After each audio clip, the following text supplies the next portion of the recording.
जम्मू कश्मीर से लेकर उत्तराखंड हिमाचल प्रदेश तक बर्फबारी का दौर जारी, जनजीवन प्रभावित। पूरे कश्मीर में भारी बर्फबारी, श्रीनगर से जुड़ने वाले कई रास्ते और नेशनल हाईवेज बंद। बर्फबारी के चलते कई इलाकों में बिजली गुल। कश्मीर यूनिवर्सिटी में शनिवार को होने वाली परीक्षा रद्द। करगिल में बर्फबारी की वजह से NH1 और NH301 बंद, बर्फ हटाकर रास्ता खोलने का काम जारी।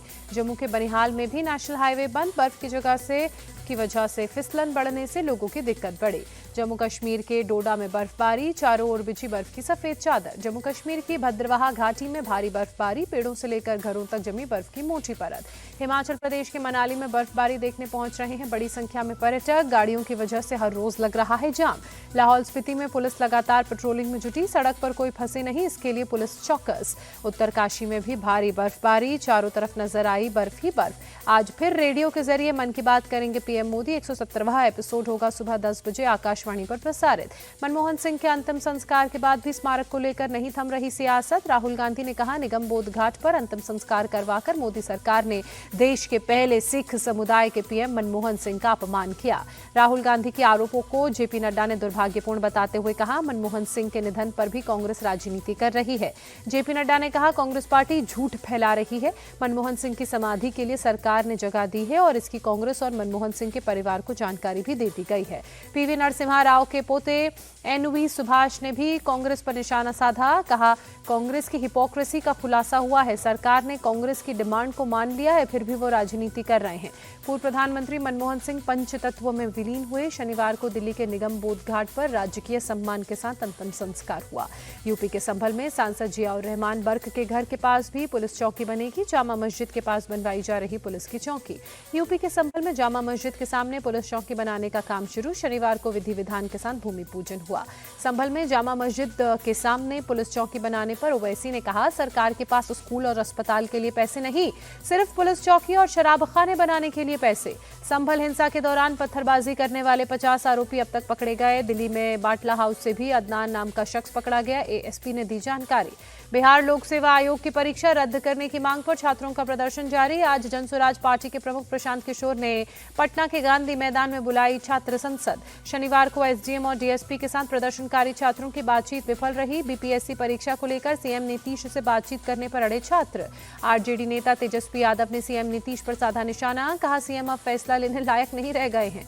BPSC ने 70वीं संयुक्त परीक्षा को सभी सेंटर्स पर नहीं कराने की वजह बताई। कहा, हम प्रदर्शन और झूठे आरोपों के आधार पर परीक्षा कराने का फैसला नहीं लेते हैं। जिला अधिकारी के रिपोर्ट पर हम अत्यंत फैसला लेते हैं, अंतिम फैसला वही होता है। आम आदमी पार्टी के संयोजक अरविंद केजरीवाल आज करेंगे प्रेस कॉन्फ्रेंस। कांग्रेस नेता संदीप दीक्षित के आरोपों पर और LG के जांच के आदेश को लेकर दे सकते हैं जवाब। आज दिल्ली के जंगपुरा में आम आदमी पार्टी ने महिला सम्मान योजना के रजिस्ट्रेशन का ऐलान किया। केजरीवाल, CM आतिशी और मनीष सिसोदिया रहेंगे मौजूद, हो सकता है हंगामा। दिल्ली के LG ने मुख्य सचिव को आदेश दिया, आम आदमी पार्टी की महिला सम्मान योजना की जांच करें और कानून के हिसाब से एक्शन लें। कांग्रेस नेता संदीप दीक्षित की शिकायत की भी होगी जांच। पंजाब से दिल्ली में कैश सप्लाई करने का लगाया था आरोप। पंजाब पुलिस की इंटेलिजेंस यूनिट की सक्रियता की भी होगी जांच। LG के आदेश पर आप संयोजक अरविंद केजरीवाल नाराज हुए, कहा, महिला सम्मान योजना से बीजेपी बौखलाई, फर्जी जांच के आदेश दिए। केजरीवाल के आरोपों का संदीप दीक्षित ने जवाब देते हुए कहा, मैं इतना बड़ा नेता नहीं हूं कि बीजेपी मुझे मोहरा बनाएगी। अरविंद केजरीवाल के बयान पर बीजेपी सांसद मनोज तिवारी ने कहा, कांग्रेस और आपने साथ चुनाव लड़ा था, जनता दोनों को ही नकार देगी। सियासी अटकलों के बीच आज दिल्ली जाएंगे बिहार के CM नीतीश कुमार। JDU के दिल्ली चुनाव लड़ने पर ले सकते हैं बड़ा फैसला। यूपी सरकार में कैबिनेट मंत्री OP राजभर का अटपटा बयान, कहा, राजभर समाज में पैदा हुए थे हनुमान जी। महाकुंभ का निमंत्रण देने दिल्ली पहुंचे यूपी के CM योगी आदित्यनाथ। पूर्व राष्ट्रपति रामनाथ कोविंद, मिजोरम के राज्यपाल जनरल VK सिंह समेत प्रमुख हस्तियों को दिया कुंभ का न्योता। CM योगी ने गृहमंत्री अमित शाह, रक्षा मंत्री राजनाथ सिंह, BJP के राष्ट्रीय अध्यक्ष JP नड्डा से की मुलाकात, महाकुंभ का दिया न्योता। बिहार में एक साथ 62 IPS अफसरों के तबादले। पटना के SSP राजीव मिश्रा बदले गए, अब अवकाश कुमार होंगे पटना के नए SSP। यूपी के हमीरपुर में भयानक सड़क हादसा, NH 34 पर 2 डंफरों की आमने सामने की भीषण टक्कर में लगी आग। यूपी के फिरोजाबाद में पुलिस और प्रशासन ने चलाया धार्मिक स्थलों से लाउडस्पीकर्स उतारने का अभियान, सरकार के आदेश पर कार्रवाई। बरेली विकास प्राधिकरण ने बरेली कैंट और CBगंज इलाके में बने 5 अवैध कॉलोनियों को ध्वस्त किया।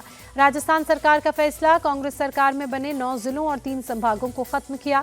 हरियाणा हरियाणा सरकार ने सेना और सीआरपीएफ के शहीदों के परिवार के लिए अनुग्रह राशि को 50 लाख से बढ़ाकर 1 करोड़ किया। गुना में 10 साल का बच्चा बोरवेल में गिरा, करीब 25 फीट गहराई में फंसा बच्चा, रेस्क्यू के लिए टीम मौके पर मौजूद। छत्तीसगढ़ के सुकमा में सुरक्षा बलों ने 2 आईईडी बरामद किए, बाद में दोनों आईईडीज को नष्ट किया गया। नोएडा के थाना सेक्टर 126 की पुलिस और शातिर बदमाशों के बीच मुठभेड़, जवाबी फायरिंग में एक बदमाश के पैर में लगी गोली, दूसरा भागने में फरार। लखनऊ के पलासियो मॉल के बाहर देर रात जमकर बवाल, बर्थडे मनाने को लेकर दबंगों और गार्ड्स के बीच मारपीट, लाइव फायरिंग का वीडियो वायरल। फायरिंग और मारपीट को लेकर एक्शन में पुलिस नजर आई, 3 आरोपियों को किया गिरफ्तार। यूपी के बुलंदशहर में हथियार सप्लायर रिजवान अंसारी की रिहाई पर जमकर आतिशबाजी हुई। लॉरेंस बिश्नोई गैंग को हथियारों की करता था सप्लाई।